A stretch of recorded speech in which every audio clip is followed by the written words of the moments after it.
Good morning, నేను Rajesh. Welcome to news analysis. ఇక ప్రధాన పేపర్లు వచ్చిన అంశాలన్నీ కూడా చూసాం కదా. ఇక ముఖ్యంగా రుణమాఫీ అంశమే రాష్ట్రంలో ఒక రగడగా మారిందని కూడా చెప్పుకోవచ్చు. గత కొద్ది రోజులుగా రుణమాఫీ చేశామని చెప్తున్నారు కాంగ్రెస్. మరి ఎక్కడ చేశారో చూపించాలని చెప్పేసి బీఆర్ఎస్, అదేవిధంగా ఇటు బీజేపీ చెప్తుంది. ఆగస్టు 15 లోపు మేము ఏదైతే రైతులకు ఇచ్చిన హామీ ఏదైతే ఉందో మొత్తం 2 లక్షల రుణమాఫీ చేస్తామని చెప్పాము, కానీ చేశామంటున్నారు. కానీ చేసినట్లు మీరు నిరూపిస్తే నేను రాజీనామా చేస్తానని చెప్పేసి కూడా హరీష్ రావు ఉన్నారు. మరి నిజంగా ఆ స్థాయిలో రుణమాఫీ చేశారా? మరి రుణమాఫీ చేసి ఉంటే రైతులు ఎందుకు రోడ్లు ఎక్కుతున్నారు అనేది ఈరోజు ప్రశ్నిస్తున్నారు. దాంతోపాటు ఇక బీఆర్ఎస్ రేపు ఈ రుణమాఫీ అంశానికి సంబంధించి కూడా రాష్ట్ర వ్యాప్తంగా ధర్నాలకు పిలుపునిచ్చింది. ఎక్కడ కూడా కానీ 70% రుణమాఫీ కూడా చేయలేదు అనేది చెప్తూ ఉన్నారు. ఇక దాంతోపాటు మరో కొత్త అంశం తెరపైకి వచ్చింది. రాష్ట్రంలో ఏ సమస్యలే లేవు అన్న విధంగా. ఏంటి అంటే విగ్రహాల లొల్లి. సచివాలయం ముందు రాజీవ్ గాంధీ విగ్రహం పెడతామని చెప్పేసి కాంగ్రెస్, బీఆర్ఎస్ అనేది తెలంగాణ తల్లి విగ్రహం పెట్టాలి, మేము అధికారంలోకి వచ్చినాక రాజీవ్ గాంధీ విగ్రహాన్ని ఇక్కడ నుంచి ఉంచాం. ఈ రకమైన విగ్రహాల ఇష్యూ నడుస్తుంది.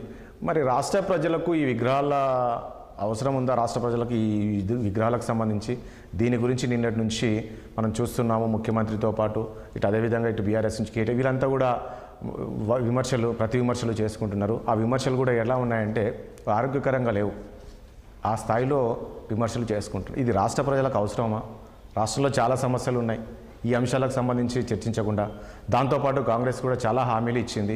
ఇవన్నీ కూడా అమలు చేయాల్సి ఉంటుంది. నిరుద్యోగ భృతి ఉంటుంది, తులం బంగారు ఉంటుంది, మహిళలకు తులం బంగారు ఇస్తామని చెప్పారు. సో ఇలాంటి చాలా ఉన్నాయి. అదేవిధంగా విత్తనాలు వాళ్ళకి వర్షాలు పడుతున్నాయి, రైతుల సమస్యలు ఉన్నాయి. కొన్ని ప్లేసులో, కొన్ని జిల్లాల్లో, అదేవిధంగా కొన్ని మండలాల్లో రుణమాఫీ కాలేదు. దానికి సంబంధించి కూడా అధికారులతో సమీక్ష సమావేశాలు ఏర్పాటు చేసి ఆ రుణమాఫీ చేయించాల్సి ఉంటుంది. ఎందుకంటే రైతులు చాలా వరకు మనం చూస్తూ ఉన్నాం, ఊర్లలో బ్యాంకుల చుట్టూ తిరుగుతున్నారు. సార్ మాది రుణమాఫీ అయ్యిందా అని, కాలేదని చెప్తున్నారు. సో ఇలాంటి అంశాలన్నీ పక్కకు పెట్టి ఈ విగ్రహాల అంశాలను తెరపైకి తీసుకొచ్చారు. ఇదంతా కూడా తీసుకురావడం కారణం ఏంటంటే ఈ రుణమాఫీ అంశం అనేది పక్కదారి పట్టించేందుకే ఇది బయటికి తీసుకొచ్చారనేది ఇటు బీజేపీ నేతలు చెప్పారు. సో ఇలాంటి అంశాలను కూడా మనం చర్చిద్దాం. మళ్ళీ అసలు విషయాలు పక్కదారి పట్టించి ఈ అంశాలు ఏమవసరం ప్రజలకు, విగ్రహాలతోటి ప్రజలకేం సంబంధం, అసలు విషయాలు మర్చిపోవడానికి ఇదంతా. ఇలాంటి అంశాలను కూడా మనం చర్చిద్దాం. ఎందుకంటే చాలా వరకు రైతులు మనం చూస్తున్నాము, చాలా వరకు రైతులు ఆందోళన వ్యక్తం చేస్తున్నారు. ఇంతవరకు రుణమాఫీ కాలేదు. కనీసం 2 లక్షలు కాదు కదా, 50,000 రూపాయలు తీసుకున్న వాళ్ళకు కూడా ఇంకా రుణమాఫీ కాలేదు ఇప్పటివరకు కొందరికి. మరి అయ్యిందని చెప్పేసి ప్రభుత్వం చెప్తుంది. మరి ప్రభుత్వం దగ్గర ఉన్న నివేదికలు ఏంటి? సో ఇలాంటి అంశాలను కూడా మనం చర్చిద్దాం. చర్చలో పాల్గొంటున్నారు బీజేపీ సీనియర్ నాయకులు పోరెడ్డి కిషన్ రెడ్డి గారు ఉన్నారు. అదేవిధంగా బీఆర్ఎస్ పార్టీ సీనియర్ నాయకులు దూదిమెట్ల బాలాజీ గారు ఉన్నారు. కాంగ్రెస్ పార్టీ సీనియర్ నాయకులు చరణ్ కౌశిక్ గారు ఉన్నారు. అదేవిధంగా రాజకీయ విశ్లేషకులు బండారు రామ్మోహన్ రావు గారు కూడా లైవ్లో ఉన్నారు. ఏం చెప్తారంటే కిషోర్ గారు, నేను ఇంతకుముందు అన్నట్లు అసలు విషయం పక్కపోయింది. ఇప్పుడు విగ్రహాలలో అసలు ఎవరికి కావాలి విగ్రహాలు? ఇవి మీరు విగ్రహాలు ఎక్కడ పెడితే ఏంటి, సెక్రటరియట్లో పెడితే ఏంటి, మరొక దగ్గర పెడితే అది కాదు కావాల్సింది. రాష్ట్రంలో ప్రజలకు, రైతులకు రుణమాఫీ కాలేదంటున్నారు. నిజంగా రుణమాఫీ మొత్తం చేశామని చెప్పేసి కాంగ్రెస్ చెప్తుంది. ఆ స్థాయిలో రుణమాఫీ చేశారంటారా? 100% రుణమాఫీ చేశాము, ఏదో అక్కడ అడపదడప చేయలేదు. చేయకపోవడం ఏంటంటే టెక్నికల్ ఇష్యూస్ వల్ల కాలేకపోయింది, అవి కూడా పూర్తి అవుతాయని చెప్పేసి చెప్తున్నారు. మరి ఆ స్థాయిలో రుణమాఫీ అయితే నేను ఇంతకుముందు అన్నట్లు నాకే దాదాపు చాలా కాల్స్ వచ్చాయి కొన్ని. సార్ మాది ఇట్లా రుణమాఫీ కాలేదు సార్, నాకు 50,000 కాలేదు సార్, ఒకరికి 1 లక్ష. ఏంది అంటే రుణమాఫీ అయ్యింది అనుకోవాలా? నిజంగా టెక్నికల్ ఇష్యూవా? ఏ రకంగా చూడాలి? ఇప్పుడు బీఆర్ఎస్ మీరు చెప్తున్నట్లు కూడా ఎక్కడ కూడా కనీసం 70% రుణమాఫీ కాలేదని మీరు అంటున్నారు. నిజంగానే కాలేదంటారా? ముందుగా రాజేష్ గారు మీకు, అట్లాగే బండారు రామ్మోహన్ గారికి, చరణ్ కౌశిక్ గారికి, దూడిమెట్ల బాలరాజు యాదవ్ గారికి, మన 6 టీవీ ప్రేక్షకులందరికీ నమస్కారం అండి, శుభోదయం. ఇప్పుడు మీరు అన్నారు రుణమాఫీ అయింది అని చెప్పి, కానీ కాంగ్రెస్ మంత్రులే చెప్తున్నారు కదా, వ్యవసాయ శాఖ మంత్రులు తుమ్మల నాగేశ్వరరావు గారే చెప్పారు ఇంకా ఉంది, ఇచ్చేది ఉంది అని చెప్పేసి. ఎందుకంటే ఇది 18,000 కోట్లకే చేశారండి. అసలైతే బ్యాంకర్స్ కమిటీలో 49,000 కోట్లని బ్యాంకు వాళ్ళు చెప్తే, దాని తర్వాత గవర్నమెంట్ అది 31,000 కోట్లు అని నిర్ధారించి, అందులో మళ్ళీ తగ్గించి 27,000 కోట్లు ఏమో బడ్జెట్లో కేటాయింపులు చేసి ఈరోజు 18,000 కోట్లు మాత్రమే పంపించామంటున్నారు. అవి కూడా అందరికి చేరలేదని చెప్పి మన బట్టి గారు కూడా వీడియోలో చెప్తున్నట్టున్నారు. ఇంకా మొత్తం పూర్తిగా ప్రజల వరకు అంటే అకౌంట్లలోకి వెళ్ళినట్టుగా లేవు, టెక్నికల్ కారణాల వల్ల కానీ ఇంకేదైనా కానీ. సో ఇప్పుడు 18,000 కోట్లే అయ్యాయి ఏంటి అని అంటే లేదు ఇంకో విడత ఉంటుంది, మొత్తము 2 లక్షల పైన ఉన్న వారికో ఏమో ఎక్కువగా ఉన్నాయి, వెరిఫై చేపిస్తాము అని చెప్పి. సో మరి ఏమంటున్నారు అంటే వెరిఫై చేసి 2 లక్షలకు పైన ఉండే వాళ్ళని చేస్తామంటారు. అసలు ఇది కాలేదు కదా ముందు. ఎవరికి ఏమైనా కాకపోయినా అండి, ముందైతే 18,000 కోట్లు, వాళ్ళ అంచనాల ప్రకారం 31,000 కోట్లు, బడ్జెట్ లో పెట్టింది 27,000 కోట్లు. 27,000 కోట్లకు తీసుకుంటే ఇంకా 9,000 కోట్లు ఉన్నాయి. 31,000 కోట్లకు తీసుకుంటే ఇంకా 13,000 కోట్లు వేయాల్సింది ఉంది. ఆగస్టు 15 కల్లా ఒకే విడతలో, సరే ఇవన్నీ 3 దఫాలుగా అయినా కానీ ఒకే విడత అనుకుందాం మనం, ఒకేసారి అంటే 6 నెలలు అట్లా గ్యాప్ తీసుకోకుండా 10 రోజులకు ఒకసారి అది అంతా ఒకటే విడత అనుకోవచ్చు. సరే ఒకే విడతలో ఆగస్టు 15 కల్లా అందరి రుణమాఫీ చేస్తాము, అందరి రైతులకి రుణమాఫీ చేస్తామని చెప్పి మరి మన డిసెంబర్ 9 నుంచి పొడిగించడానికి ఆగస్టు వరకు పొడిగించినప్పుడు అందరి దేవుళ్ళ పైన దేవతల పైన ఒట్టేసి మరి రేవంత్ గారు చెప్పారు. మరి ఇప్పుడు వారి మంత్రి గారే చెప్తున్నారు ఇంకొక దఫా ఉంటది అని చెప్పి. ఎందుకంటే ఎవరికి ఎక్కువ మందికి రాలేదు. చూడండి, 31,000 కోట్లు తీసుకున్నా అందులో 18,000 కోట్లు అంటే కేవలం 58% అండి. అంటే రైతులు కన్ఫ్యూజ్ అవుతున్నారు, ఏంది ఒకసారి అయ్యిందంటున్నారు, ఇక్కడ 18,000 కోట్లు అయిన ఎవరు అంటున్నారు, అదే బ్యాంకుల చుట్టూ. నేను ఇంతకుముందు అన్నట్లు బ్యాంకుల చుట్టూ తిరుగుతున్నారు ప్రతిరోజు రైతులు, అక్కడ వాళ్ళని పట్టించుకునే నాదుడు లేడు అక్కడ. ఇప్పుడు ప్రభుత్వం చెప్తున్న లెక్కల ప్రకారమే, వారి లెక్కల ప్రకారమే 42% డబ్బులు ఏవైతే ఉన్నాయో, అంటే మొత్తం ఇప్పుడు 100 రూపాయల రుణమాఫీ చేసేది ఉంటే అందులో కేవలం 58 అయింది. 42 రూపాయల విలువ గల రుణాలు మాఫీ కాలేదు అఫీషియల్ గానే చెప్తున్నారు ప్రభుత్వం వారు. అంటే ఇక ఒక దఫాలో అయ్యేది అనేది ఇక లేదు. ఇప్పుడు అది ఎన్ని నెలలు పడుతుంది. సీఎం ఏమో చేశామని చెప్పారు, మీరు చూసిన మేము చేసాము 31,000 కోట్ల రుణమాఫీ చేశామని చెప్పేసి ముఖ్యమంత్రి గారు చెప్తున్నారు. మళ్ళీ లెక్కలు ఇచ్చారు కదా, వాళ్ళే లెక్కలు ఇస్తారు. నేను చెప్పొచ్చండి, ఇప్పుడు 2 రూపాయల నోట్లు ఒక 5 ఇచ్చి మీకు 300 ఇచ్చాను అని అంటే ఎట్లా ఉంటుందో అంత హాస్యాస్పదంగా ఉంటది. మీరే లెక్కలు చెప్పారు, 6,000 కోట్లు దాదాపు రౌండ్ ఫిగర్ చెప్తున్నాను, 18,000 కోట్లు అయింది. 6,000 × 3 వేసుకుంటే 18,000 కాక అది 31,000 కోట్లు ఎట్లా అవుద్ది? అవును, లెక్కలు చెప్పేది మీరే, దాన్ని కూడికలు మాకు రాబాపుని అదన్నా చెప్పండి. సో అదొకటైతే ఇప్పుడు టెక్నికల్ గ్లిచెస్ అంటున్నారండి. ఇప్పుడు వీరికి తెలిసింది, ఇప్పుడు ఏ బ్యాంకు నుండి వెళ్ళినా కానీ క్రాప్ లోన్లు ఎన్ని ఉన్నాయి అంటే వాళ్ళు ఇచ్చిన లెక్కలే కదా, 49,000 కోట్లు ఎంతో ఇచ్చారు. దాన్ని మీరు ఏ లెక్కలు చేసి ఏం చేసి 31,000 కోట్లకు తీసుకొచ్చారు. కానీ నేను టెక్నాలజీ ఐటీ ఇండస్ట్రీ నుంచి వచ్చిన వాడినండి.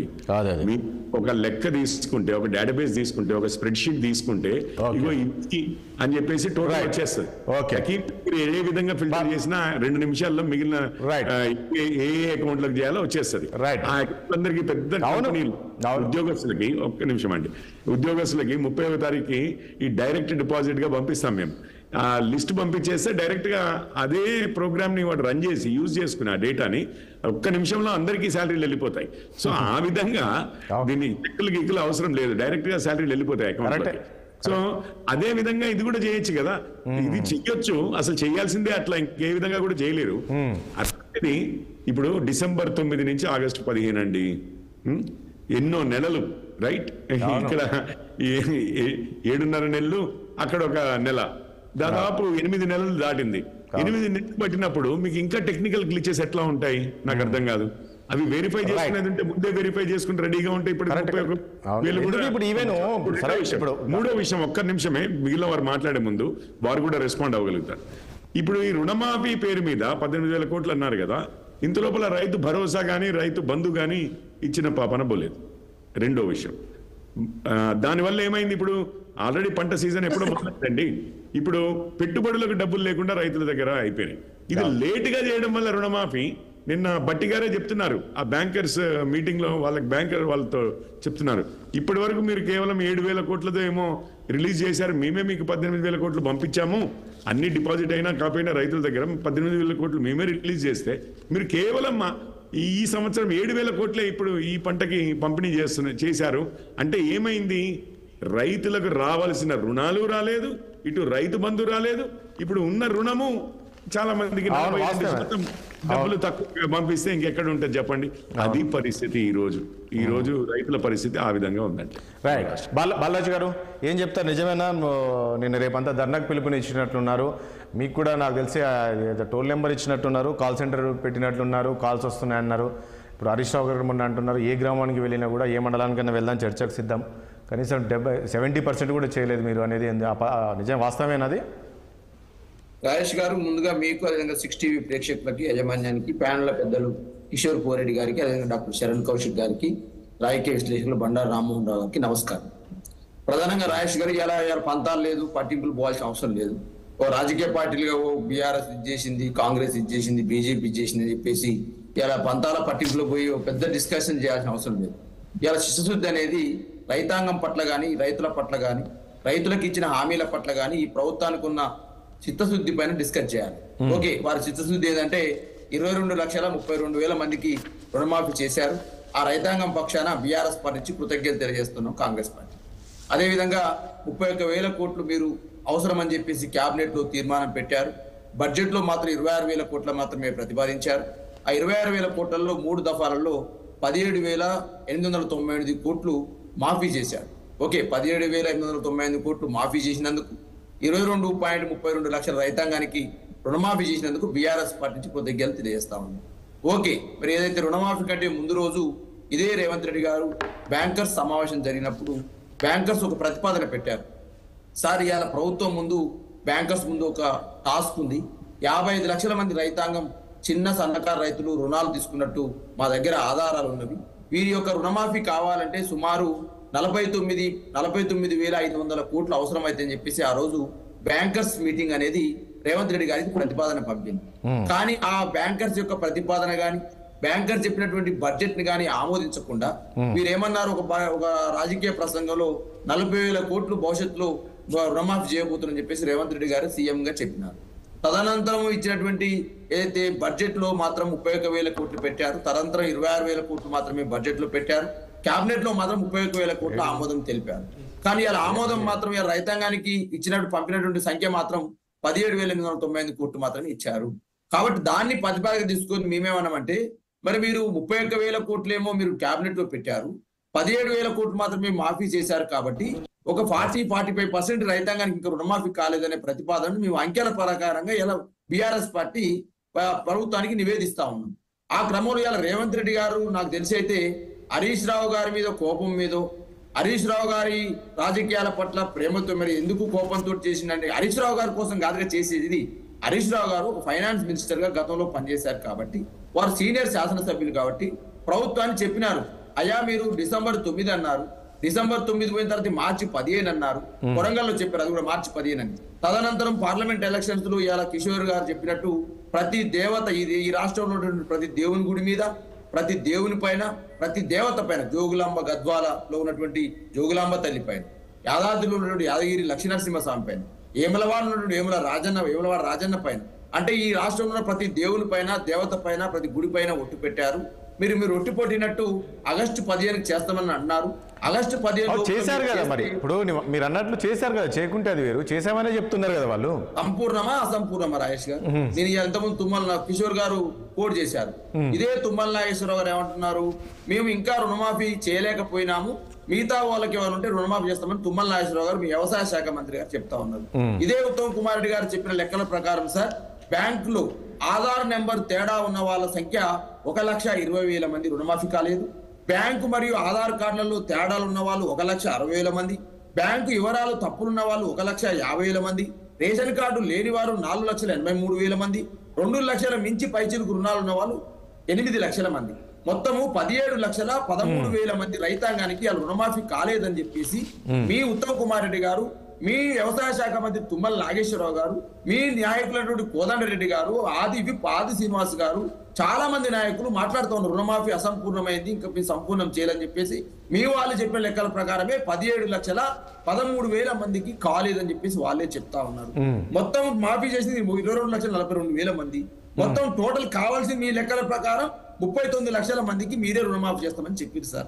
మరి ఈ విధమైన అంకెలు మేము ముందు పెడుతున్నప్పుడు మీరు ఎట్లా సంపూర్ణం అంటారు, ఎట్లా హరీష్ రావు గారి రాజీనామా కోరుతారు, ఎట్లా హరీష్ రావు గారి ప్రభుత్వ కార్యాలయం పైన దాడులు చేస్తారు?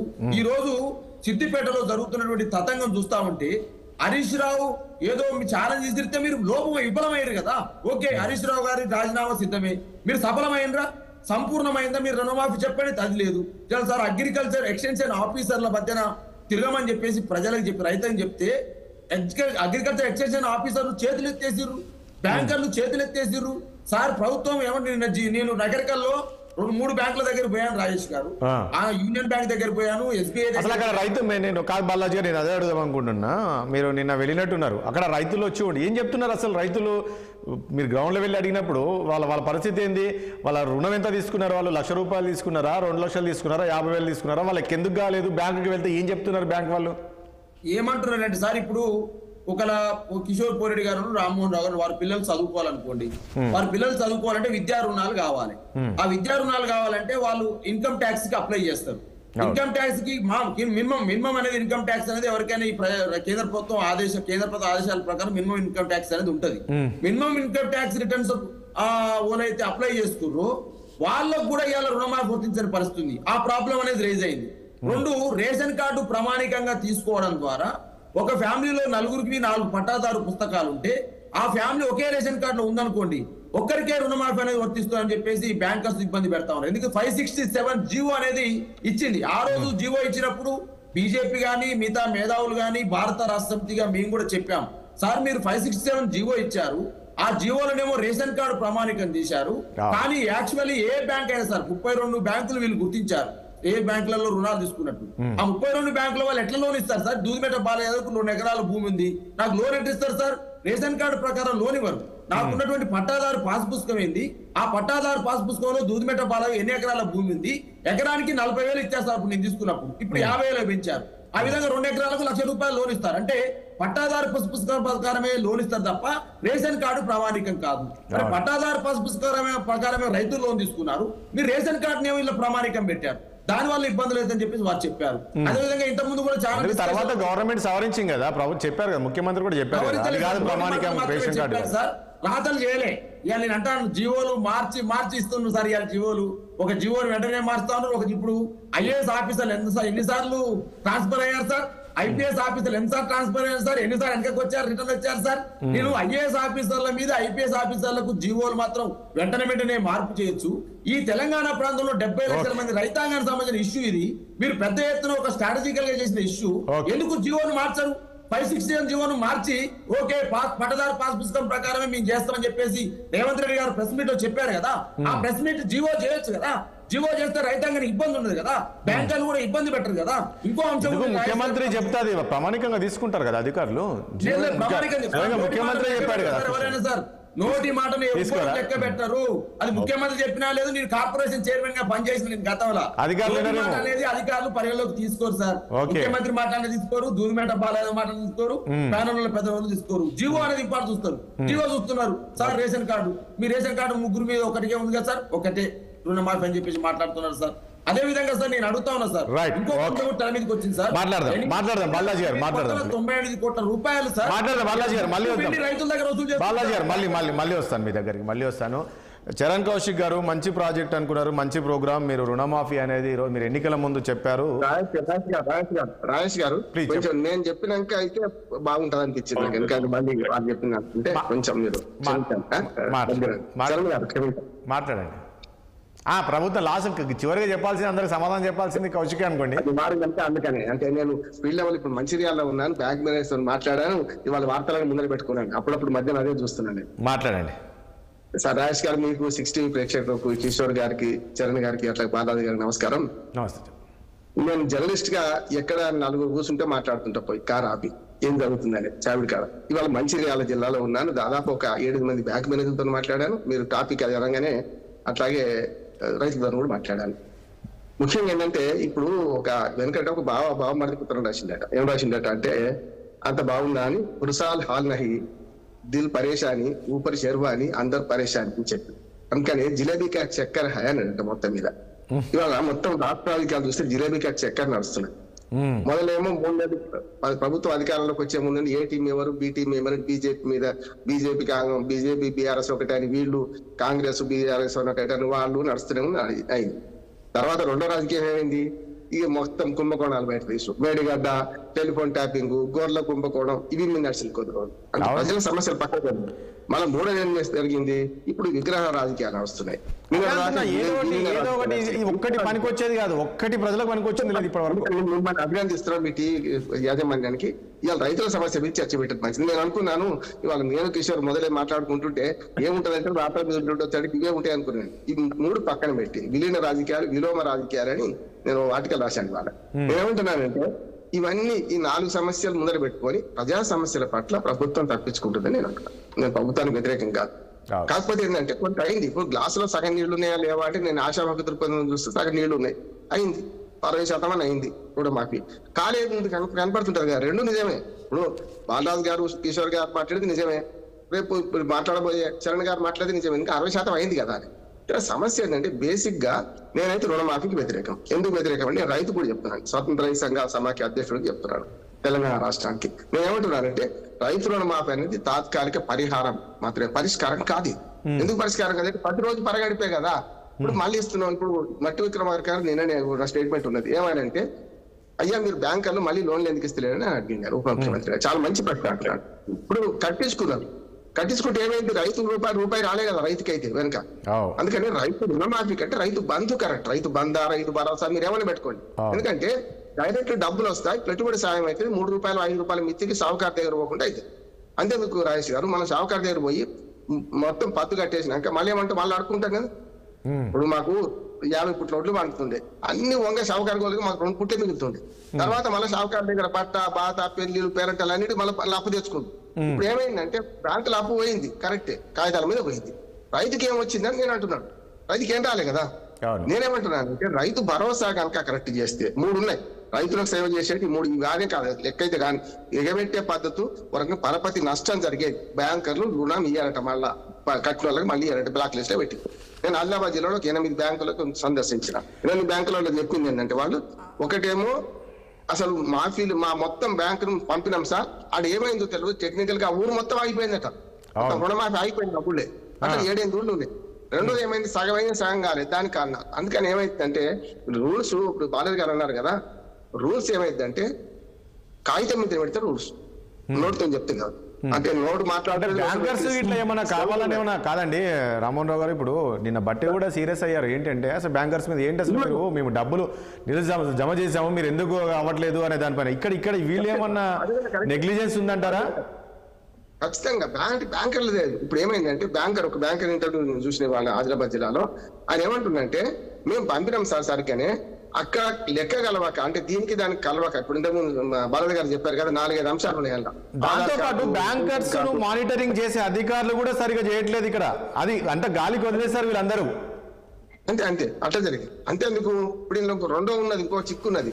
పాస్బుక్లు అంటే ధరలు నచ్చడానికి కొంచెం న్యాయం, కానీ అంతకుముందు చూస్తే పాత పాస్బుక్ల మీద లోన్లు తీసుకున్న వాళ్ళైతే అసలు భూమి ఉంటది అక్కడ, పాస్బుక్ లో భూమి ఉంటుంది, భూమి ఫిజికల్ గా ఉంటది. అటువంటి వాటికి కూడా లోన్లు ఇచ్చారు వీళ్ళందరూ కూడా. అందుకని ఇప్పుడు ఏమైందంటే పంచపాండవులు ఎంతమంది అంటే మంచం కోళ్లే వాళ్ళే 3 అని 2 కొట్టేసి 1 రాసినట్టు ఉన్నది. ఇప్పుడు మొత్తం కలిస్తే 35,000 కోట్లు ఎక్కడ, 31,000 కోట్లు ఎక్కడ, 26,000 బడ్జెట్ కోట్లు ఎక్కడ, ఇవాళ 18,000 చిల్లర. ఈ 18,000 కోట్లు 19,000 కోట్లు అనుకోండి మొత్తం కలిస్తే. ఈ 19,000 కోట్లలో 6,000 కోట్లు ఏవైతున్నాయో ఈ 6,000 కోట్లు కేవలం 1,50,000 నుంచి 2 లక్షల వరకు మాఫీ అయింది. గతంలో కాంగ్రెస్ పార్టీకి బీజేపీ కానీ మేమందరం విమర్శ ఇచ్చింది పెద్దలకు పోతున్నాయనే కదా. ఇక్కడ కూడా అదే జరిగింది కదా. 11 లక్షల మందికి ఏమో రైతులకేమో కేవలం 6,000 కోట్లు పోతాయి. మరొక 1,50,000 చేస్తేనేమో 6,000 కోట్లు కేవలం 6 లక్షల రైతులకు పోతాయి. 6 లక్షల రైతుకే ఇప్పుడు మరో 6,000 కోట్లు పోయినాయి కదా. అంటే ఏంది, పెద్దోళ్ళకే పోతుంది. ఇప్పుడు ఏమైపోయిందంటే ఊర్లే ఒక రామ్మోహన్ రావు గారు, ఇప్పుడు ఒకరికి రుణమాఫీ అయ్యి పక్కోరికి కాలేదనుకోండి, ఇప్పుడు తీసుకున్న సైలెంట్ గా ఉంటాడు, రానోళ్ళు 10 మంది ప్రచారం చేస్తారు. ఇది ప్రభుత్వానికి ఇప్పుడు నెగిటివ్ అయిపోయింది. ఇది యాక్చువల్గా వీళ్ళు పాజిటివ్ రుణమాఫీ అనే దాంతో ఈ రోజు అధికారంలోకి వచ్చారు, రైతులు కూడా సంతోషం వ్యక్తం చేశారు. కానీ ఈ రోజు ఇది బాగా మైనస్ అవుతుంది. మరి ఇది ఎందుకు వీళ్ళు ఆలోచిస్తలేరు, ఏంటి అర్థం కావట్లేదు సార్. ఇప్పుడు గొర్రెల పథకం కానివ్వండి, వచ్చినోడు సంతోషపడతాడు, నాకు అర్హుని నాకు వచ్చిందంటే, రానోడేమో వ్యతిరేకం చేస్తాడు. జరిగింది అదే కదా, ప్రభుత్వానికి వ్యతిరేకత ఇచ్చే వస్తాడు. 10 మందికి చేసి ఒక్కరికి చేయకపోయినా ఆ వ్యతిరేకత వేరేగా ఉంటుంది. రానోడు బదనాం చేస్తాడు, వచ్చినోడేమో సపరేట్ ఊరుకుంటాడు, అసలు ప్రచారం చేయడు, వచ్చినాయా అనుకోడు. గతంలో సంక్షేమ పథకాలు అంటే జరిగింది. ఒక్క మాట చెప్తాం సార్, రైతులకు న్యాయం చేయాలని 3 అంశాలు చేయాలి. రుణమాఫీ పక్కన పెడుతుంది, రుణమాఫీ అయింది, దాన్ని మనం వెనక్కి తీసుకోలేము. కానీ ఇక్కడ ఏంటంటే రైతులకు కౌలు రైతులకు 12,000 ఇస్తా అన్నారు కదా, దాని సంగతి. మనకు రైతు భరోసా ఇంకా విధి విధానాలు ఎందుకైతే లేవు? ఇది చిక్ అని ఉంటుంది. రైతు భరోసా లేని 5 ఎకరాలకు 10 ఎకరాలు పరిమితం చేయమన్నాడు కదా జీవన్ రెడ్డి గారు, మంచి మాట చెప్పారు. అయ్యా అందరికి 5 ఎకరాలకు ఇచ్చేయండి, ఎంత నుండే వాళ్ళకు బెస్ట్ కదా, 75,000 వస్తాయి సంవత్సరానికి. ఎవరైనా కానీ. రెండోది ఏంటంటే 500 రూపాయలు ఎవరు కౌలు రైతులకు న్యాయం చేయాలంటే 500 రూపాయలు బోనస్ అనేది ఓన్లీ సన్నబట్ట కానీ చెప్పలే. హామీ ఇచ్చినప్పుడు మేనిఫెస్టోలో పెట్టింది కేవలం. ఇప్పుడు దాని గురించి ఎవరు ఆలోచిస్తున్నారు అంటే అసలు ఇది కావాలని చూస్తున్నారు. మనం అక్కడ దాకా పోయినా ఇక్కడ రుణమాఫీ కాలేదని గగ్గోలు పెడుతున్నారు అందరూ. ఏమంటారు, బిర్యానీ పెడతా అన్నారు, ఇలా పచ్చదనం అదే అంటున్నారు సార్. కౌలు రైతులకు 2 న్యాయాలు అయితే, ఒకటి 500 రూపాయలు వడ్లకు పోయినసారి అయిపోయింది, సన్నబట్లకి చేసిండు. ఈసారి అన్న వచ్చే పంట ఇంకా 2 నెలలు వస్తూ ఉంటుంది కదా, దానికన్నా రెండోది 12,000 రూపాయలు కౌలు రైతులకు ఇచ్చి రైతు భరోసాను ఏదైనా ఒక కట్ ఆఫ్ డేట్ పెట్టండి, 5 ఎకరాలకు 3 ఎకరాలకు 10 ఎకరాలకు పెట్టి చేయండి అంటున్నాడు.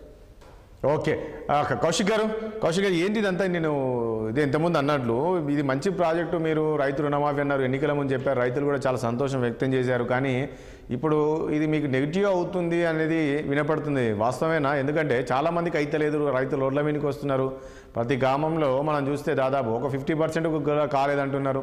రేపేం వాళ్ళ బంధుకు పిలుపునిచ్చారు. ఇదంతా డైవర్ట్ చేయడానికి కొత్తగా విగ్రహాల ఏర్పాట్లు అనేది ఇది ఒకటి తీసుకొచ్చారని చెప్పేసి మరొకటి బీజేపీ ఆరోపిస్తుంది. ఇప్పుడు తెలంగాణ రాష్ట్రంలో కాంగ్రెస్ ప్రభుత్వం ఏర్పడిన తర్వాత అతి తక్కువ కాలంలో దేశంలో ఏ ప్రభుత్వం చేయని విధంగా కాంగ్రెస్ ప్రభుత్వం రుణమాఫీ చేసింది. 31,000 కోట్ల రూపాయలతోటి అయితే అని చెప్పేసి భావించి 18,000 కోట్ల రూపాయలు ఆల్రెడీ రిలీజ్ చేసి ఇంకా 13,000 కోట్ల రూపాయలకు సంబంధించి 2 లక్షల పైగా ఏవైతే ఉన్నాయో రుణాలకు సంబంధించి ఎవరైతే 3 లక్షలు 4 లక్షలు తీసుకున్నారో వారికి కూడా 2 లక్షలు చేయాలంటే ఖచ్చితంగా ఇంకా 13,000 కోట్ల రూపాయలు అవుతా ఉంది కాబట్టి దాని విషయంలో స్క్రూటినీ జరుగుతూ ఉంది. అదే కాకుండా కాంగ్రెస్ ప్రభుత్వం మేనిఫెస్టోలో పెట్టిన విధంగా మేము మేనిఫెస్టోలో ఏదైతే 2 లక్షల వరకు రుణమాఫీ చేస్తానని చెప్పినామో 18,000 కోట్ల రూపాయలు రుణమాఫీ మేము చెప్పిన మాట ప్రకారం రుణమాఫీ అయిపోయింది. కాకపోతే తెలంగాణ రాష్ట్రంలో ప్రతి వ్యక్తికి 2 లక్షల వరకు రుణమాఫీ చేయాలని చెప్పి ప్రభుత్వం భావించింది. ఆ దిశగానే తెలంగాణ రాష్ట్రంలో వారికి కూడా స్క్రూటినీ చేసినట్లయితే 2 లక్షల రూపాయలు మొత్తం 13,000 కోట్ల రూపాయలు అవుతుంది. కాబట్టి దానికి కూడా సపరేట్ గా తీసిపెట్టి బ్యాంకులతోటి సంప్రదింపులు చేస్తా ఉన్నారు, స్క్రూటినీ చేస్తా ఉన్నారు. కాకపోతే కొన్ని టెక్నికల్ ప్రాబ్లం. ఎందుకంటే మొదటగా బీఆర్ఎస్ పార్టీ ఏం చేసింది, వైట్ రేషన్ కార్డే ప్రామాణికం అని చెప్పేసి ప్రభుత్వం చేస్తా ఉందని చెప్పేసి బురదలే ప్రయత్నం చేసి white ration card only family certificate కోసమే మాత్రం చూస్తా ఉన్నాం. వైట్ రేషన్ కార్డు లేని వాళ్ళు పింక్ కార్డు చూపించచ్చు, పింక్ కార్డు లేని వాళ్ళు ఫ్యామిలీ సర్టిఫికేట్లు అక్కడ గ్రామాల్లో వీఆర్ వాళ్ళు వెరిఫికేషన్ చేసి 30 రోజులు ఇస్తారని చెప్పేసి ప్రభుత్వం చెప్పిన తర్వాత మరి దాని పక్క పోయింది. దాని తర్వాత ఏం చేశారు, రేషన్ కార్డు లేని వరకు మేము 6,36,00,000 మందికి రేషన్ కార్డు లేకున్నా కూడా రుణమాఫీ చేసి. కాకపోతే ఈ ఆధార్ కార్డు విషయంలో 1,36,000 మందికి 12 సంఖ్యలు ఉండాల్సిన కాడ 10 సంఖ్యలు 11 సంఖ్యలు ఉండడంతో ప్రాబ్లం వచ్చింది. కొన్ని దిక్కులలో ఆధార్ కార్డు మీద ఉన్న పేరుకి అక్కడ లోన్ తీసుకున్న పేరుకి వ్యత్యాసం అక్కడ వేరుగా ఉండడంతో అక్కడ కొన్ని ప్రాబ్లమ్స్ వచ్చినాయి. ఇక్కడ కొన్ని టెక్నికల్ ప్రాబ్లమ్స్ మూలంగా మాత్రమే. అంటే ఎందుకు ఇదంతా నేను ఏమంటున్నా కాదు, ఇవంతా ఎంత అనుభవం లేకనా మీకు? ఎట్లా అందరు సీనియర్ మంత్రులే ఇవన్నీ కొత్తగా అది టెక్నికల్ ఇష్యూ ఇది టెక్నికల్ ఇష్యూ అంటారేంటి కౌశిక్ గారు? ఇప్పుడు దయచేసి ఇప్పుడు బ్యాంకులు, అది గవర్నమెంట్ బ్యాంకులకు సంబంధించిన వారం ఆర్బీఐ పరిధిలో ఉంటది, అది గవర్నమెంట్ పరిధిలో ఉండదు. ఇప్పుడు టెక్నికల్ ప్రాబ్లమ్స్ వస్తుంటాయి, ఇంకా టెక్నికల్ ప్రాబ్లమ్స్ రెక్టిఫై చేసే ప్రయత్నం ప్రభుత్వం చేస్తా ఉంది. అదే కాకుండా మేము రుణమాఫీ చేసిన తర్వాత మీరు ఎందుకు రుణాలు ఇస్తలేరని చెప్పేసి బ్యాంకులతో మేము సంప్రదింపు చేస్తూ మీడియా మూలంగా వచ్చి ప్రభుత్వం మాట్లాడతాం. మీరు గతంలో చూసిరేనాడన్న రివ్యూ చేసిరా, కనీసం బ్యాంకు పిలిచి మాట్లాడిరా, వాళ్ళు వడ్డీ మాఫీ చేస్తే మీరు వాళ్ళు పెద్ద ఎత్తున ప్రచారం చేసిరు. అదే బీఆర్ఎస్ ప్రభుత్వం ఓన్లీ వడ్డీ మాఫీ మాత్రమే చేసింది, అసలు మాఫీ చేసింది చేయలే కదా. మేము తెలంగాణ రాష్ట్రంలో ఏమండి అందుకే కదా వాళ్ళు అట్లా చేయలేదు కాబట్టే కదా ప్రజలు మీ వైపు వచ్చారు. మేము దయచేసి మాది ప్రజా ప్రభుత్వం, ప్రజా శ్రేయస్ కోసం రైతు ప్రభుత్వం మాది. మేము రుణమాఫీ చేసినాము. అదే కాకుండా ఆ రుణమాఫీ చేసిన తర్వాత మీరు ఎందుకు రుణాలు ఇస్తలేరని చెప్పేసి ప్రభుత్వం ఆల్రెడీ బ్యాంకుతో మాట్లాడు. అదే కాకుండా ఇప్పుడు రామ్మోహన్ రావు గారు చెప్పినట్టు మేము రైతు భరోసా సాయాన్ని పెంచబోతా ఉన్నాం. కౌలు రైతులకు కౌలు రైతు కానే వ్యక్తి కూడా ఎవరైతే కౌలు చేస్తా ఉన్నా వారికి సంవత్సరానికి 12,000 రూపాయలు ఇవ్వాలని చెప్పి ప్రభుత్వం ఆల్రెడీ దాని మీద కూడా సంప్రదింపులు జరుగుతా ఉన్నాయి. రైతు కూలీలకు సంవత్సరానికి 12,000 రూపాయలు ఇవ్వాలని చెప్పి ప్రభుత్వం భావిస్తా ఉంది. ఈ కౌశిక్ గారు మీరు ఈ 2 లక్షల రుణమాఫీ అనేది ఒక మంచి ఆలోచన. దేశంలో ఎవరు చేయలేదు, మేము చేసామంటున్నారు, అందరూ ఒప్పుకున్నారు, అందరూ రుణమాఫీ అవుతుందని చెప్పేశారు. ఎన్నికల ముందు ముఖ్యమంత్రి గారు చెప్పినట్లు మీరు ఎవరైనా తీసుకోకుంటున్నారు, అందరు కానీ ఇప్పుడు అవ్వట్లేదు కదా. ఇది నెగిటివ్ అయ్యే అవకాశం లేదా? ఒకవైపు వీళ్ళు అన్నాలంటే ఒకవైపు హరీష్ రావు ఏమో మీరు ఎక్కడంటే అక్కడ చర్చలకు నేను సిద్ధంగా వస్తాను, ఏ గ్రామానికి వెళ్దాము పదండి అంటున్నాడు ఆయన, కొడంగల్ వెళ్దామంటున్నాడు. ఇప్పుడు ఎట్లుందంటే ఇప్పుడు మేము ప్రభుత్వం నుంచి బ్యాంకుల అకౌంట్లోకి వెళ్ళిపోయినాయి 18,000 కోట్ల రూపాయలు. అలా టెక్నికల్ ఇప్పుడు మేము చెప్తాను, ఒక టెక్నికల్ మాకు సంబంధించినటువంటిది ఒక టెక్నికల్ ప్రాబ్లం ఉన్నది. ఇప్పుడు మా దృష్టికి వచ్చినట్టు ఒక విషయం, మా ఫ్యామిలీకి సంబంధించినటువంటిది, వారు ఇద్దరు ఉంటారు, వారికి 2 కొడుకులు ఉన్నారు. అరే 3 లోన్ తీసుకున్నారు, వారు ఇంకా పెళ్లి కాలే. ఎవరిని మాఫ్ చేయాలా?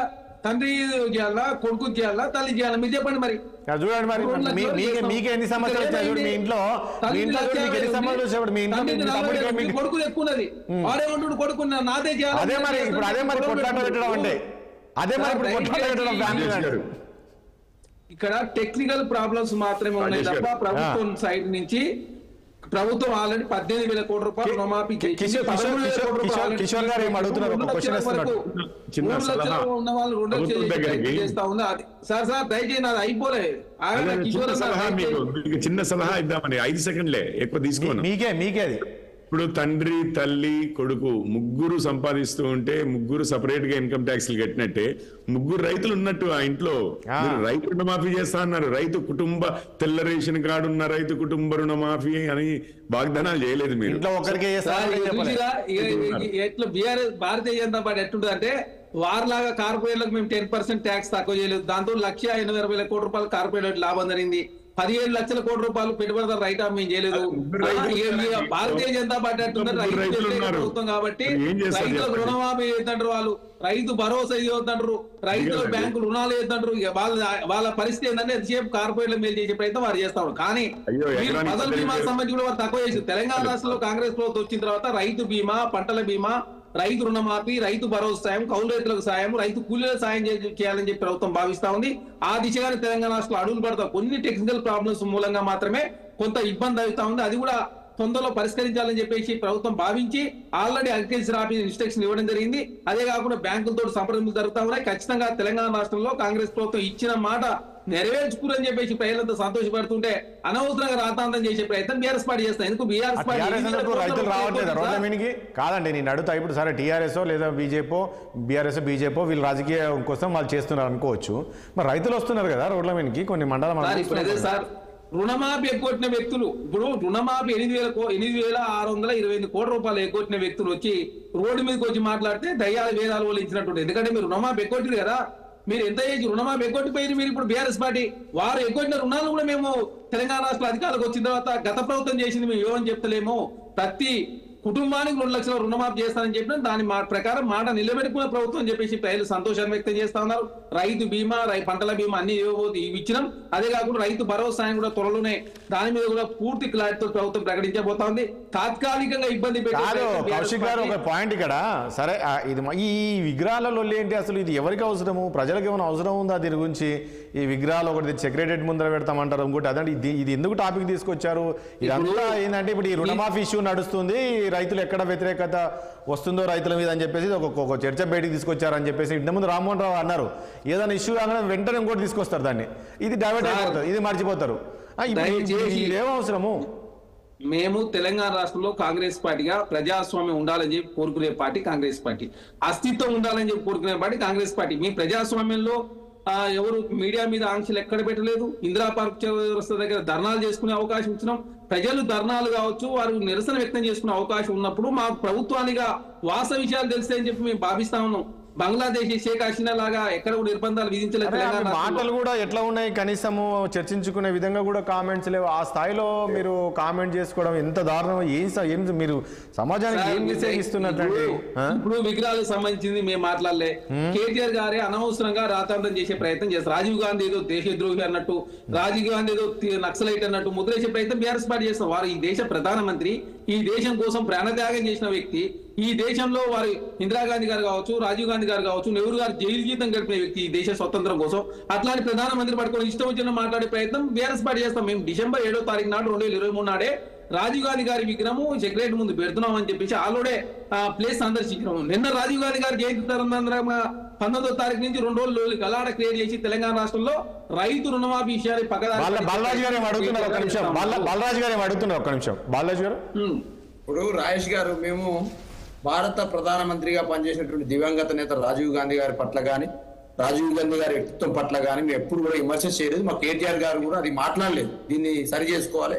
చరణ్ కౌశిక్ గారు, మేము ఏం చెప్పినామంటే సెక్రటేరియట్ ముందు ప్రాంతంలో గతంలోనే బీఆర్ఎస్ పార్టీ నాయకత్వంలో, ఆ రోజు కేసీఆర్ నాయకత్వంలో ప్రభుత్వం ఉన్నప్పుడు ఒకవైపు సెక్రటేరియట్ మేము ఎందుకు పెట్టాం సెక్రటేరియట్ కి, ఆ సెక్రటేరియట్ డాక్టర్ బిఆర్ అంబేద్కర్ పేరు ఎందుకు పెట్టాం మేమంటే ఆర్టికల్ 3 ప్రకారం తెలంగాణ రాష్ట్రం ఏర్పడ్డది కాబట్టి, ఏర్పడ్డ తెలంగాణ రాష్ట్రం అనేది అంబేద్కర్ గుర్తుగా ఏర్పడ్డది కాబట్టి డాక్టర్ బాబాసాహెబ్ అంబేద్కర్ పేరు పెట్టినాము.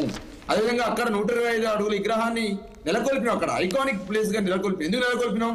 డాక్టర్ బాబాసాహెబ్ అంబేద్కర్ చూపుడు వేలుతో ఈ రాష్ట్రంలో ప్రభుత్వం నడవాలి, ఈ సమాజంలో అట్టడు. నాకు అర్థం కాదు బాలాజీ, ఇప్పుడు నా కేటీఆర్ కామెంట్ చేశారు, మేము అధికారంలో రాగానే ఈ సెక్రటేరియట్ దగ్గర ఉండే చెత్తనంతా తొలగిస్తామంటే ఏం ఏం ఏం మాట్లాడినట్లాంటి ఏం తొలగిస్తారు? మేము అధికారంలో నేను ఏమంటే రాజేష్ గారు, సెక్రటేరియట్ దగ్గర పెట్టేటువంటి రాజీవ్ గాంధీ విగ్రహం ప్లేస్ లో గతంలోనే రాజీవ్ గాంధీ తెలంగాణ తల్లి విగ్రహాన్ని పెట్టాలని ప్రభుత్వం చేసింది. కాబట్టి కాంగ్రెస్ పార్టీ వాళ్ళు మేము ప్రభుత్వంలోకి వచ్చిన తర్వాతకి మళ్ళీ కాంగ్రెస్ పార్టీ వాళ్ళు గతంలో ఇప్పుడు సార్ పంజాగుట్ట దగ్గర రాజీవ్ గాంధీ విగ్రహం లేదా? ఈ రాష్ట్రంలో అనేక విగ్రహాలు రాజీవ్ గాంధీ లేవా సార్? ఇవాళ నేను అడుగుతా ఉన్నా సార్, కేసీఆర్ విగ్రహం పెట్టాలనుకుంటున్నారు యొక్క దినోత్సవాన్ని, జన్మదినాన్ని సద్భావన దినోత్సవంగా జరుపుకుంటారు. పిల్లలు, చిన్న పిల్లలకు సార్ నిన్న విగ్రహం ఆవిష్కరణ, విగ్రహం సంబంధించిన శంకుస్థాపన సందర్భంగా చిన్న పిల్లల ముందు సద్భావన ఏం పెంపొందిస్తావు సార్? ఏం సద్భావన? సద్భావన దినోత్సవం రోజు మీరు మాట్లాడే మాటలేదు సార్. లంగా, లఫంగి, దొంగ, ఏంటి సార్ ఈ మాటలు? ఇవి చిన్నపిల్లలకు నేర్పాల్సిన మాటలా సార్? రాజీవ్ గాంధీ జన్మదినం ఏంటి సార్? ఏ దినోత్సవం సార్? సద్భావన దినోత్సవం. సద్భావన దినోత్సవం రోజు రేవంత్ రెడ్డి గారు ఆ పిల్లలకు నేర్పే సద్భావనలంటే వాడు లంగా, వీడు దొంగ అని చంపేరి, వాడిని తొక్కేరి, వాడు పేగులలో పెట్టరి. ఏంటి సార్ ఇది? చరణ్ కౌశిక్ గారు, మీరు డాక్టరేట్ తెలంగాణ ఉద్యమంలో ఉన్నారు, మీరు కూడా జైలుకు పోయారు సార్, మీరంటే గౌరవం ఉంది సార్. అటువంటి మాటలా సార్? మీ ముఖ్యమంత్రి చెప్పండి సార్, మీరు ముఖ్యమంత్రికి చాలా దగ్గర, మీరు ఆ టీంలో ఉన్నారు, మీరు ముఖ్యమంత్రి టీంలో ఉన్నారు, ఇప్పుడు తిట్టండి సార్. కేసీఆర్ మీరు అనొచ్చా? కాదు, మీరు అనొచ్చా ఈ చీప్ పిప్ చెత్త అంతా తొలగిస్తాం? ఇప్పుడు రాజేష్ గారు భారతీయ జనతా పార్టీకి దగ్గరే ఉద్దేశంలో భాగంగా భారతీయ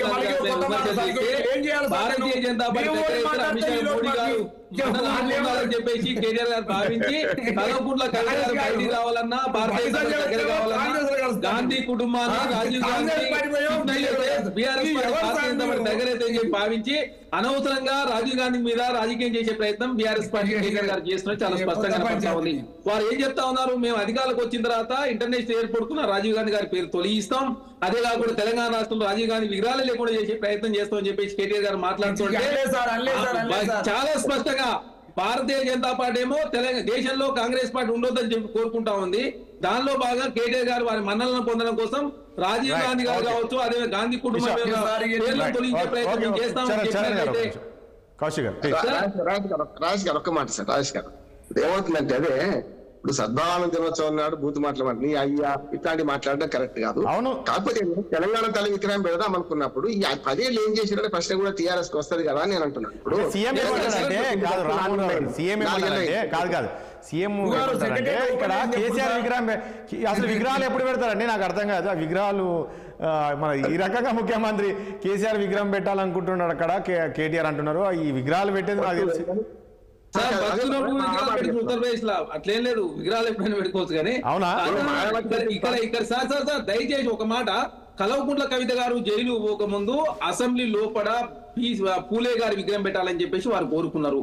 అంటే మహనీయుల విగ్రహాలు లోపల ఉండాలని చెప్పి కాంగ్రెస్ ప్రభుత్వం భావిస్తా ఉంది. ఆ దిశగా సెక్రటరీ లోపల తెలంగాణ తల్లి విగ్రహం పెట్టాలని చెప్పి మేము భావిస్తా ఉన్నాం.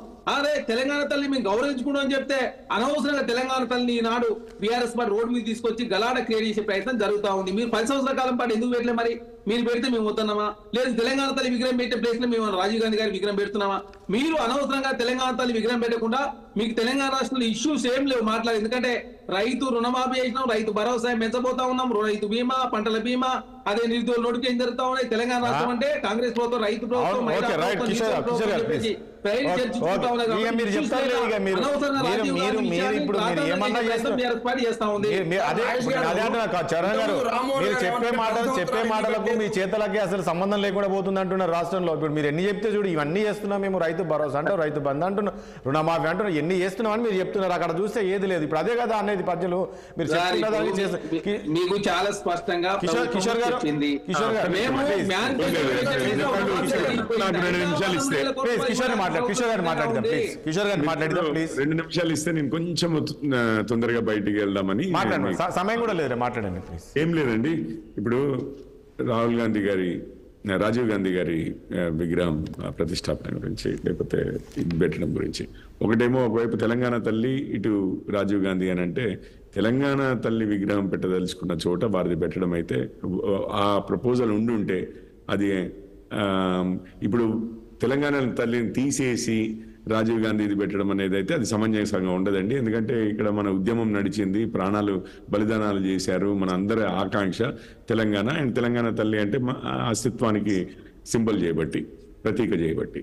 సో అదొకటి. సరే, ఇప్పుడు పెట్టాలి, అది కాదు, ఇప్పుడు వీరేదో బీఆర్ఎస్ వారు ఇన్ని రోజులు చేయలేదు అంటే అసలు ఆ ఉద్దేశమే లేకుండా ఈ రోజు రాజీవ్ గాంధీ గారిది పెడుతుంటే ఇక ఏదో ఒకటి గొడవ చేసి న్యూస్ లో రావాలి చేయబట్టి ఇట్లా అంటున్నారు అని అన్నారు అనుకోండి.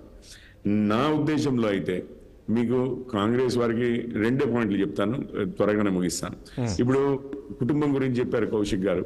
నెహ్రూ గారు వద్దు మొర్రో అంటే తీసుకెళ్లి తెలంగాణని ఆంధ్రాలో కలిపేసి ఆంధ్రప్రదేశ్ చేశారు. ఆ విధంగా మనం నష్టపోయాము, దెబ్బతిన్నాము, కష్టపడ్డాము. దాని తర్వాత సరే వారితో ఆ రిలేషన్ అన్నా ఉంది. ఇందిరాగాంధీ గారంటే తొలిదశ ఉద్యమంలో ఇది సాయుధ దళాలను దింపేసి కాల్పులు జరిపితే 100 మంది చనిపోవడం చూసాం. ఆ విధంగా నష్టపరిచారు. అట్లాంటి రిలేషన్ అన్నా ఉంది ఇందిరాగాంధీ గారితో. సరే, ఇప్పుడు సోనియా గాంధీ గారు అంటే విద్యార్థులు చస్తూ ఉన్నా కూడా సంవత్సరాల కొద్దీ డిలే చేసి 100 మంది చనిపోవడానికి కారకులయ్యారు. ఆ విధంగానన్నా రిలేషన్ ఉంది మనకి. లాస్ట్కి బిల్లు తెచ్చేసరికి 100 మంది చనిపోయారు. రాజీవ్ గాంధీ గారితో తెలంగాణకి ఎటువంటి రిలేషన్ ఉందని నాకైతే ఎక్కడ ఏ విధంగా ఆలోచించినా, ఉట్టి అంజయ్ గారిని అవమానించారు ఎయిర్పోర్ట్ లో అనేది ఒకటి దొరుకుతోంది, కానీ ఇంకా వేరే విధంగా ఏ విధంగా చూసినా రాజీవ్ గాంధీ గారు ఇది లేదు. కాకపోతే రాజీవ్ గాంధీ గారు నిజంగానే మీరు పెట్టాలి అని అనుకుంటే, రేవంత్ గారు తెలంగాణ బిడ్డ చేయబట్టి పెట్టాలి అని అనుకుంటే, స్వాతంత్ర పోరాటంలో పాల్గొన్నవారు, నిజాంకి రజాకార్లకి వ్యతిరేకంగా పోరాటంలో పాల్గొన్నవారు, సొంత ఆస్తులు 100 ఎకరాలు ఇది ల్యాండ్ సీలింగ్ యాక్ట్ కింద ఆయనే భూ సంస్కరణలు తీసుకొచ్చి పంచిపెట్టిన వారు, ఎన్నో 10,000 ఎకరాలని, లక్షల ఎకరాలని ప్రజలకు పంచిపెట్టిన వారు, తన సొంత ఆస్తిని కూడా పోగొట్టుకున్నవారు, భూములను కూడా పోగొట్టుకున్నవారు, మన రాష్ట్ర ముఖ్యమంత్రిగా పనిచేశారు, దేశ ప్రధానమంత్రిగా పనిచేశారు. మొత్తం కాంగ్రెస్ కుటుంబం ఏదైతే ఉందో అన్ని దశాబ్దాలు ఏలిన తర్వాత తీసుకెళ్లి బంగారమే కుదవబెట్టాల్సిన పరిస్థితుల్లో మన ఆర్థిక వ్యవస్థని కుదేలు చేస్తే వచ్చి ఎకనామిక్ రిఫార్మ్స్, లిబరలైజేషన్ కానివ్వండి, ఆర్థిక సంస్కరణలు, లిబరలైజేషన్ కానివ్వండి, గ్లోబలైజేషన్ కానివ్వండి, ఇవన్నీ చేసి ఆ లైసెన్స్ రాజ్ అనే దాన్ని చేసి దేశం ఈ రోజు పరిగెడుతోంది అని అంటే అసలు నాంది పలికిన పివి నరసింహారావు గారు ఉన్నారు. మన కరీంనగర్ నుంచే ఉన్నారు. వారు తెలంగాణ బిడ్డ. వారికి జరిగిన అవమానము, వారు చనిపోయినప్పుడు వారి దేహానికి జరిగిన అవమానము, వారికి జరిగిన అవమానము, వారి గుర్తింపుకు జరిగిన అవమానము, ఇవన్నీ మనకు తెలిసిన విషయాలే. ఈ రోజు తెలంగాణలో కాంగ్రెస్ ప్రభుత్వం వచ్చింది. గొప్ప ప్రధానమంత్రి, సావంత్, ఎడ్యుకేటెడ్, బహుభాషా కోవిదుడు, అట్లాంటి వారు మనవారు కాంగ్రెస్ వారు. మరి ఇక్కడ కాంగ్రెస్ ప్రభుత్వం ఎందుకు నిర్లక్ష్యం చేస్తుంది? రాజీవ్ గాంధీ గారిది ఏ విధంగా చూసినా కానీ నేను నిజంగానే అంటున్నానండి, ఏం కనెక్షన్ అండి తెలంగాణకి? అట్లీస్ట్ ప్రధానమంత్రిదే మీరు పెట్టదలుచుకుంటే మీరు ఇటు భారతరత్న ఇవ్వరు. ఈ రోజు తీసుకొచ్చి ఇదేదో తెలంగాణ తల్లి కన్నా రాజీవ్ గాంధీ గారు గొప్ప అన్న టైప్ లో డిబేట్లు పెట్టి, మళ్ళీ భాష చూడండి ముఖ్యమంత్రి గారిది, మిగిలిన అన్ని ఏమన్నా ఉండండి. ఒక మనిషి చావు గురించి మాట్లాడడం ఏందండి? అసలు ఎవరన్నా మాట్లాడతారా? అసలు మా ఊర్లో ఎక్కడ ఏది ఊర్లలో అంటే వాళ్ళు ఏదో తక్కువ మాట్లాడతారు, సిటీలో ఏదో ఎక్కువ మాట్లాడు, ఇట్లా అన్నట్లే ఏదో ఫిష్ మార్కెట్ అంటూ ఉంటారు, అంటే వాళ్ళు మాత్రమే అట్లా మాట్లాడతారని అది కాదు. కానీ ఎక్కడ కూడా అంత దారుణంగా ఆ భాష ఎందుకు తీసుకురావాలి? ఒక పెద్ద ఆయన చావు కోసం ఎదురు చూస్తున్నారా, ఎన్నాళ్ళు లేదు, ఇట్లాంటివి భాషలు ఏంటది? ఎందుకు? కొంచెం గౌరవంగా మాట్లాడొచ్చు కదా.